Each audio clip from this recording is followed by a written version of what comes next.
मालिनी भाभी, ये तो बहुत अजीब लग रहा है। अगर किसी ने हमें देख लिया तो हमारी इज्जत तो मिट्टी में मिल जाएगी। अरे काहे का शर्मा रही हो बहू रानी, हमें इतने साल हो गए, आज तक तो हमें किसी ने देखा नहीं, तो अब कौन देखेगा। चौधरी साहब से सब डरते हैं, इसलिए नदी किनारे कोई मर्द नहीं आता, सिर्फ औरतें ही नहाती हैं। सुधा को बहुत अजीब महसूस हो रहा था, पर वो करती क्या।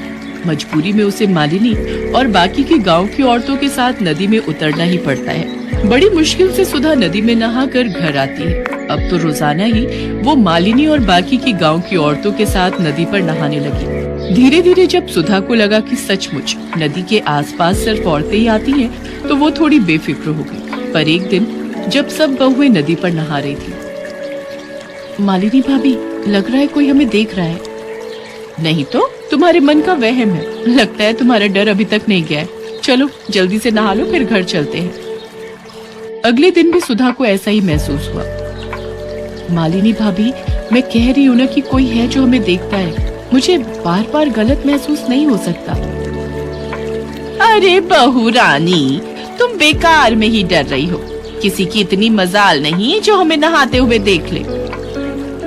और ये सच था। गांव वालों की इतनी हिम्मत नहीं थी कि वो गांव की बहुओं को खुले में नहाते हुए देख ले। तो आखिर कौन था जो उन सबको खुले में नहाते हुए देख रहा था? अरे यार मगन, ये गांव तो बहुत बढ़िया है यार। तूने बिल्कुल सही जगह का पता लगाया बे। खुले में नहाती इन गांव वालों की बहुओं के हमने बहुत ही बढ़िया फोटो अपने फोन में निकाल ली है बे।